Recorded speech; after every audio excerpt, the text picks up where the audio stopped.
MCom EFM final में paper 5वां management and management accountancy का एक महत्वपूर्ण टॉपिक है सत्ता, अथॉरिटी। आज हम सत्ता के बारे में चर्चा करने वाले हैं।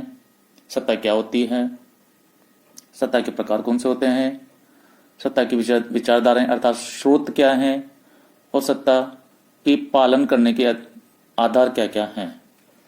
सत्ता के बारे में हम लोग ये कहते हैं कि प्रत्येक संगठन उच्च और अधीनस्थों के मध्य संबंधों का एक औपचारिक ढांचा है। संपूर्ण संगठन के सफलतापूर्वक संचालन हेतु यह आवश्यक है कि किसी व्यक्ति को सत्ता सौंपी जाए। बड़े संगठन में यह संभव नहीं होता कि एक ही व्यक्ति अनेक लोगों पर प्रभावी नियंत्रण रख सके। यही कारण है कि सत्ता का प्रत्यायोजन संगठन के अन्य स्तरों पर भी कर दिया जाता है। अब हम सत्ता का अर्थ और परिभाषा पर चर्चा करेंगे। प्रशासनिक संगठन में अन्य व्यक्तियों से कर्तव्य पालन कराने की शक्ति या अधिकार को सत्ता कहा जाता है। हेनरी फेयल ने सत्ता के बारे में कहा कि आदेश देने का अधिकार तथा आज्ञा पालन कराने की शक्ति का नाम ही सत्ता है।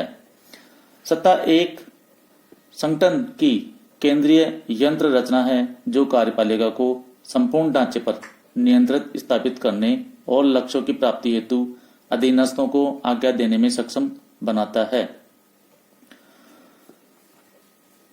विद्वानों ने सत्ता की परिभाषा अलग अलग तरीके से की है।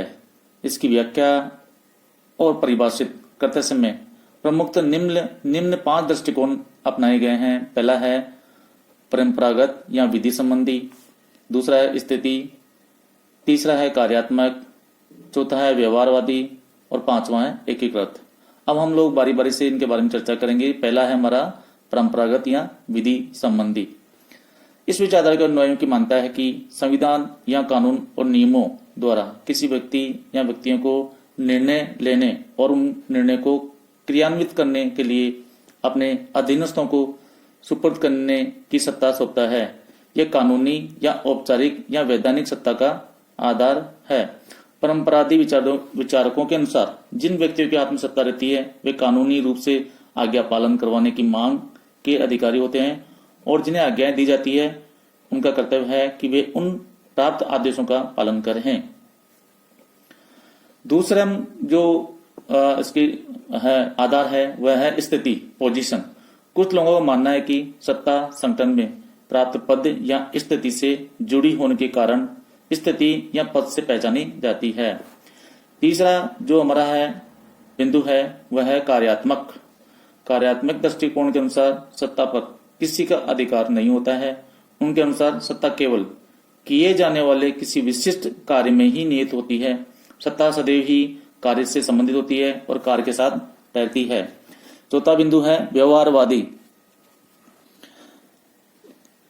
कानूनी और स्थिति वाले विचार सत्ता की सही तस्वीर प्रस्तुत नहीं करते हैं। दोनों ही दृष्टिकोण इस पक्ष की पूर्णतः अनदेखी करते हैं कि प्रशासनिक संगठन मानव समूह का ही नाम है। कार्यरत मनुष्यों के अनौपचारिक संबंधों के प्रभाव के कारण कानूनी और औपचारिक संबंधों में भी संशोधन हो जाता है। कहने का अभिप्राय यह है कि प्रशासनिक संगठन में कानूनी या औपचारिक सत्ता का प्रयोग मानवीय संबंधों पर निर्भर करता है। जब हमें विदित हो जाता है कि कानून द्वारा अमुक प्रशासनिक सत्ता अमुक व्यक्ति को सौंप रखी है तो हमारे मस्तिष्क में उस व्यक्ति के प्रति अधीनस्थता का भाव जागृत हो जाता है। अब हमारा 5वां बिंदु है वह है एकीकृत विचारधारा। एकीकृत विचारधारा में ऊपर वर्णित चारों विचारधाराओं यथा परंपरागत, स्थिति, कार्यात्मक और व्यवहारवादी सम्मिलित हैं। फेयोल और कुछ अन्य विचारक इनके सम्मिश्रण में विचार रखते हैं। फेयोल के अनुसार सत्ता आदेश देने का अधिकार तथा आज्ञा पालन कराने की शक्ति का नाम है। किसी भी प्रबंधक की पद से प्राप्त होने वाली सरकारी सत्ता तथा उस व्यक्ति और उस व्यक्तिगत सत्ता के मध्य भेद अवश्य किया जाना चाहिए जो बुद्धिमत्ता, अनुभव, नैतिकता, गुण, नेतृत्व की योग्यता, पिछली सेवाओं आदि से युक्त होती है। व्यक्तिगत सत्ता सरकारी सत्ता की अनिवार्य पूरक होती है।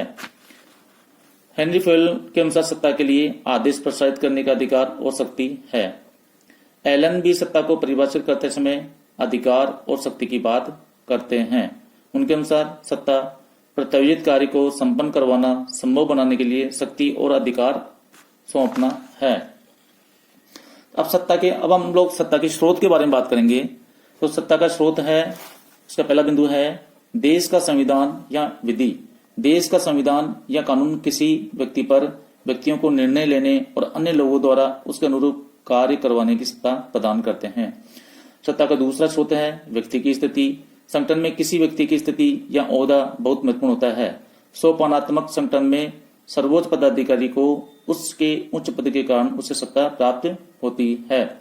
उसके सर्वोच्च अधिकारी का ओहदा अन्य लोगों को उसके आदेश स्वीकार करने को मजबूर करता है। सत्ता का तीसरा स्रोत है अनौपचारिक सत्ता।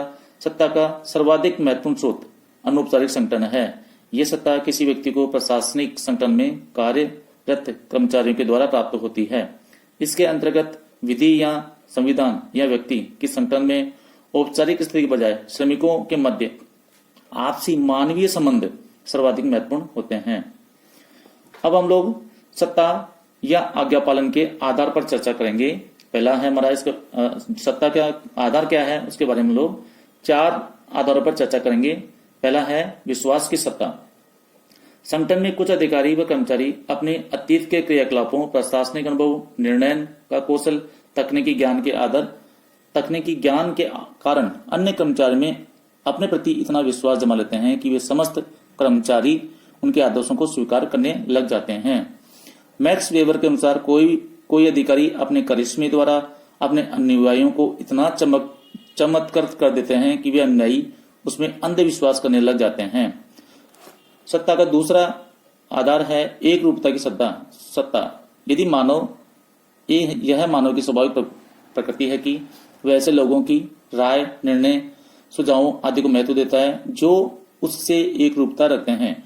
जो लोग उसके क्लब, संगठन, जाति, धर्म आदि के सदस्य हैं या उनके राजनीतिक विचारों आदि में खाते हैं तो उसमें उस व्यक्ति का विश्वास जागृत हो जाता है। तीसरा है सत्ता का आधार दबावों की सत्ता।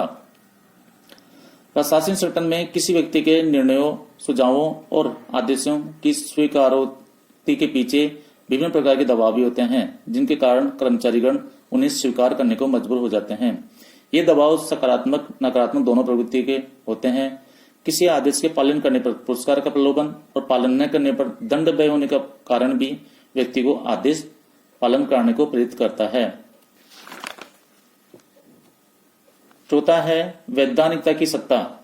प्रत्येक संगठन का अपना कोई विधान, नियम, उपनियम आदि होते हैं।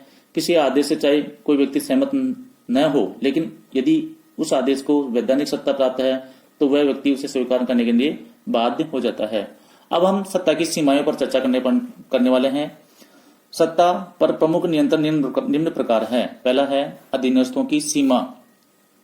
कोई आदेश कितना भी आवश्यक एवं महत्वपूर्ण क्यों न हो, वह सत्ता के रूप में तब तक नहीं माना जाता जब तक कि आदेश जिसे दिया गया है वह उसे स्वीकार्य नहीं।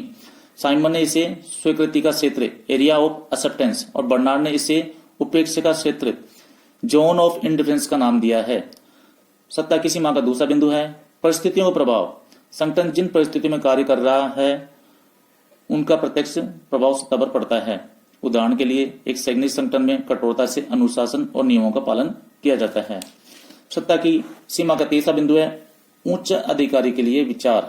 प्रशासन में उच्च अधिकारी के स्वयं के विचारों और सोचने का तरीकों का प्रभाव भी सत्ता पर पड़ता है। सत्ता की सीमा का तीसरा जो बिंदु है वह है नेतृत्व की सीमाएं। प्रशासन में एक अधिकारी की स्थिति बस चालक जैसी होती है और अधीनस्थों की स्थिति बस के यात्रियों की जैसी होती है।